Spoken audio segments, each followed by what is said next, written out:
તો રાજ્યમાં ઈંધણ અને ગેસની સ્થિતિનો મુદ્દો વિધાનસભામાં પણ ચર્ચાયો। તાત્કાલિક ગેસ કનેક્શન આપવાનો પ્રયાસ ચાલુ હોવાનો મંત્રી ઋષિકેશ પટેલે જવાબ આપ્યો। નવા 7,500 પીએનજી કનેક્શન અપાયા છે। એલપીજી ગેસની હાલ કોઈ સમસ્યા નથી, ઘરેલું કનેક્શનમાં પણ કોઈ કાપ નથી તેવું જણાવ્યું। ઈંધણ ગેસની અફવાના કારણે સ્થિતિ સર્જાઈ છે।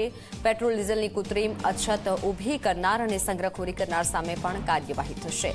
સરકાર આવા લોકો સામે કાર્યવાહી કરશે। હાલ પેટ્રોલ અને ડીઝલનો પૂરતો જથ્થો ઉપલબ્ધ છે। મંત્રી ઋષિકેશ પટેલે કોંગ્રેસને અપીલ કરી છે।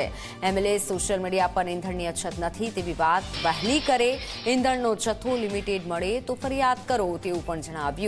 માત્ર રોકડમાં જ ઈંધણ આપે તો ફરિયાદ કરો।